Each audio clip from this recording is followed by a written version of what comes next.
driven people, the ADD spectrum stuff, is really a trauma-based personality. And so we are designed to live in a very trauma-filled world. And in the last 20 years of experience, we're also designed to heal from trauma like no other, particularly because we can disassociate, but then become curious about what is the sensations happening in our body, which is the door to actually completely changing everything about you and your world.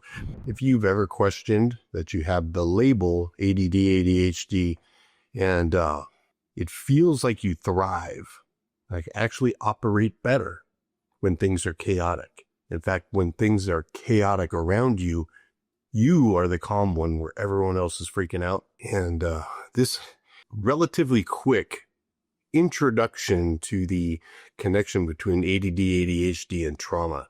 First and foremost, my name is Doug Brackmann. I'm a licensed psychologist, and I have been 35 years in the field of addiction and addictive personalities and trauma and ADD, ADHD. Wrote a book called Driven. Yeah, it is a exploration of a very specific personality type. And we are not listed in the DSM as addictive personalities. And I'm actually not a big fan of the DSM. And if you understand anything about it, it's based upon the principles of Western medicine, where a cluster of symptoms, meaning behaviors or descriptive behaviors, actually make a diagnosis. The DSM is about really clustering people into categories, and those categories then receive insurance reimbursement based upon the category. ADD, ADHD wasn't a widely publicized thing when I was going through grad school. It had just began. So I started graduate school in 1991. I was in elementary school in the 70s. And so ADD, ADHD was not a thing. I mean, literally, it's not a thing. But, it was a very challenging, some students, 2, 3, 4, 5 in the class, always seem to be the challenging ones, always seem to be the ones screwing around. Why? And so the underlying why is what I'd like to get to a little bit in this. And so trauma and the driven personality, how I describe it in the book, we are designed to live in a much more trauma-filled world. In chaotic environments, my central nervous system actually calms down. And so the way we're wired and why we're wired this way, is really a transgenerational. So if you've had, multiple generations that are suffering under, persecution, ADD, ADHD symptoms tend to come out. So the underlying causes of the damn symptoms of ADD, ADHD is really what I'm exploring in this pretty quick video. I am also I'm something called a somatic experiencing practitioner. Did training with a guy named Peter Levine in San Diego, 15, 20 years ago now. And it has just been a marriage of understanding between attention deficit disorder, what you call ADD or ADHD, and actually the underlying cause. And so in Peter Levine land, we're called global high actives. And so a couple of things are going on there.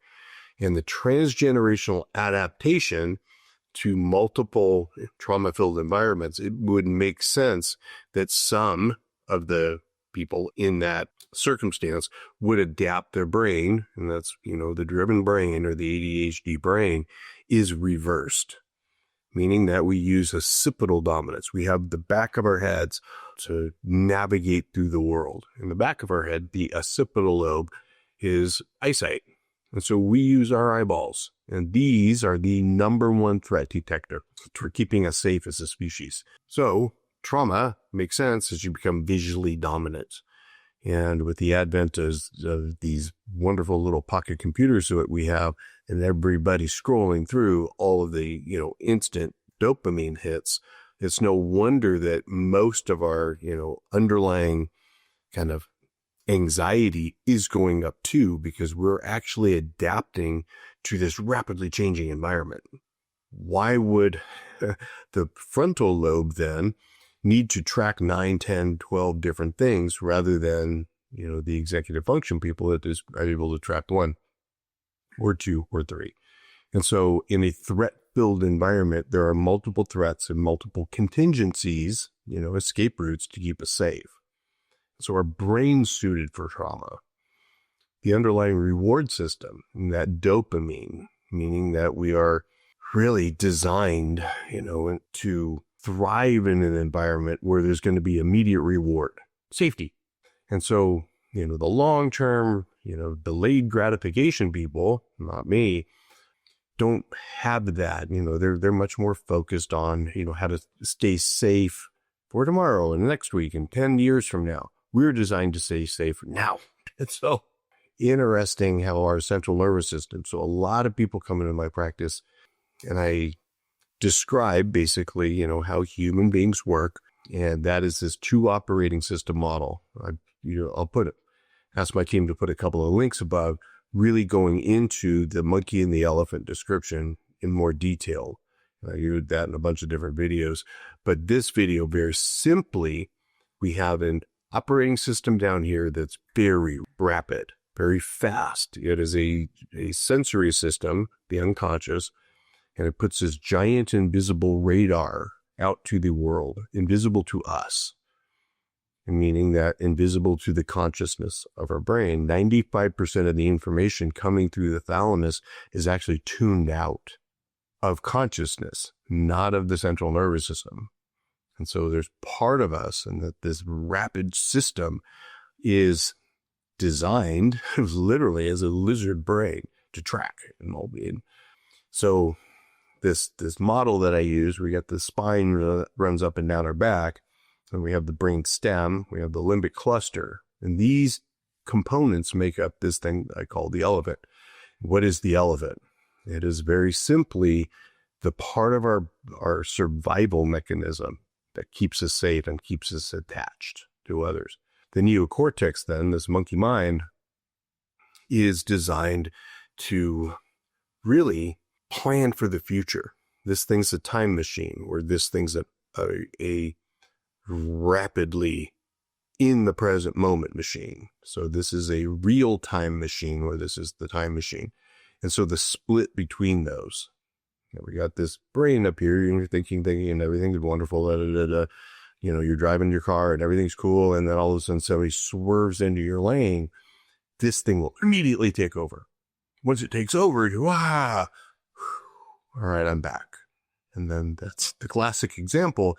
The monkeys seem to have control over the elephant, but they often, the elephant will instantly override the monkeys, and that's to keep us safe. And so we are really avoiding the stick, and that's rather than planning for the carrot down the road. And so that stick, and it makes sense that 3, 4, 5, 8% of the population is going to be adapted to that chaotic, trauma-filled world. So that's part of it. Peter Levine calls us global high actives. What does that mean? It means that we are always on guard. We are, we put the hyper in vigilance. We are the hyper vigilant, paying attention. You see me keep looking back and forth, scanning the world for potential threats. And I use a very classic, and many people come into my practice where they can't stop. They cannot slow down. They don't like it. They feel guilty. I feel guilty when I take a day off. And that is a classic behavioral symptom of this underlying supercharged Ferrari that we're driving as driven people. Interesting part of the brain, not often talked about in trauma land, but it is in global high actives, is this thing called the septum. And what the septum does, it is the gatekeeper for rage. And meaning that when it's on and working, but when it gets triggered enough and actually the floodgates open, we go into super speed. And so understanding how that's related to trauma, and what a lot of my drivens are stuck in these hyper vigilant loops, and they're literally, their HRV is just always at a 10, and no matter what.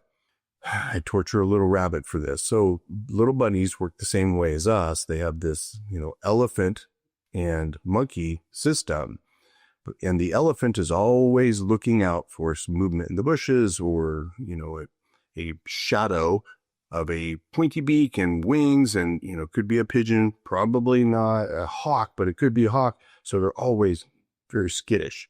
What happens? So they're in their little monkey mind, eating grass, happy, smelling, looking, pretty beautiful day, feeling sunshine on their face. Shadow of a hawk goes right over them, triggers this burst of energy, fight, flight, and that flooring of the gas pedal, and they start to run, they go down the rabbit hole. Whew, they're safe. System comes back in equilibrium, the gas comes off, the brake comes on, they digest to make little rabbit pellets. Then they come hopping out of the hole. One afternoon, this cute little bunny is watching the sunset. Isn't that pretty? Doesn't see the shadow of the hawk because the sun's over there. What happens at this last second? The rabbit goes, oh, what's that sound? And here's the wind, and ducks. Just as the hawk is ripping its ears off, the septum kicks in. And the septum, what it does, it basically puts the elephant in something called dorsal freeze. And the dorsal freeze system is to protect us, keeps us safe, keeps us in this numb. And so we're not feeling the pain that our ears just got ripped off. And so, whoa, what's this warm liquid? And so, but it doesn't stop this flooring of the gas pedal. And so we get the brake completely to go on, and you're numb basically in digestion. And the gas pedal goes all the way on, and they start to run. And even though they're wounded, not a mortal wound, but they're in a ton of pain, they're running. What happens when they slow down, or, when does the pain come up, is actually when they go down the rabbit hole. When they take a day off, here comes this, I don't like it feeling. And so you get stuck in these loops, and I've got tons of other videos about really how to meet your sensation with curiosity and meditation and all of these techniques of reality checking. And that's really what meditation is, you see me put my hand up here, and that's always the way I describe, we have this monkey elephant system. And then we have a third thing, that observer. And that observer, our soul level awareness, is also part of this ADD, ADHD continuum. And that's called disassociation. And so we have association, which is I'm connected to my body, in my body, and I'm connected to the environment around me. But then also I can leave my body and actually go off into thinking land or work or intense exercise or doing these other things, distracting myself from anything happening in my body. And so that capacity, for disassociation is off the charts for most ADD, ADHD people, off the charts for driven people too. And that is a gift and a curse. Well, the curse is that you can be looking at your cell phone, your wife is talking to you, and she's like, you're not paying attention to me. But we can recite and hear everything she said because we are actually not in our bodies. We are floating around up here, listening to wife, checking this out, and doing these multi-thinking or multitasking, which is a lie. You can only do one thing at a time. But this illusion that we can do multiple things is that dissociative continuum, this gift that it is. And I often say this, I say it a lot. Driven people, the ADHD, ADD spectrum stuff is really a trauma-based personality. And so we are designed to live in a very trauma-filled world. And in the last 20 years of experience, we're also designed to heal from trauma like no other, particularly because we can disassociate, but then become curious about what is the sensations happening in our body, which is the door to actually completely changing everything about you and your world. I'll make some other videos and start diving deeper into this trauma healing stuff because it seems to be the real gift of ADD, ADHD. And, this other thing about, I hear it all the time from my running rabbits that are just, hypervigilant all the time. If I give up my fear, if I give up this drive, if I give that up, I won't be successful. The opposite is true. Why?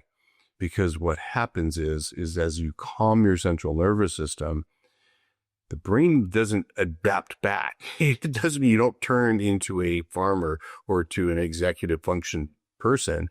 You actually have the capacity then to multi-think, and it is the entrepreneurial mind and your risk-taking stays and your capacity for actually dealing with really hard world situations makes us great Navy SEALs, makes us great, entrepreneurs. But having that gas pedal floored at the grocery store is not necessary. And so learning to step out of our felt monkey elephant experience and then actually create a new relationship between the observer or our soul and our body. And so big fan of Carl Jung. I've mentioned this in some other videos about, in fact, that self video, put the link above for that one, because it is this, monkey elephant identity. That is the lowercase self in Carl Jung's world. That is our fear-based ego. The capital S self. And the capital S self is your soul, or this other identity, the observer, the curious one, the knower. And that relationship with the body. And again, it's not just this, it is this embodied, is the capital S self. And so the greater the capital S self, the more soul strength you have, or bandwidth to actually stay curious and stay in this world that, the present moment is safe and I am safe. Yeah, but my body's freaking out. That makes us unbelievable good trauma healers.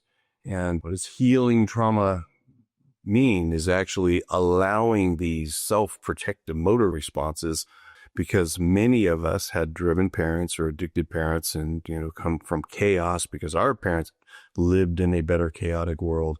And we then often felt like we weren't seen or heard or nurtured as kids. And so we actually learned how to run just as they did.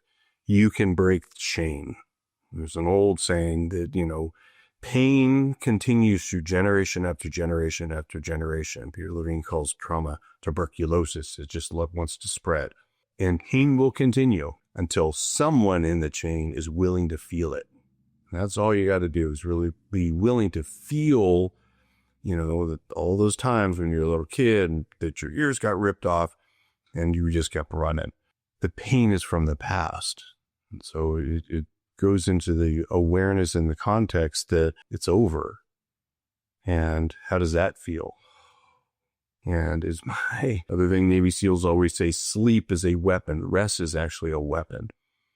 And so if you're sitting there and I'm an entrepreneur and I need this drive and I'm getting through grad school and I got to do this and I got to do this. If I rationalize, justify, glorify busy.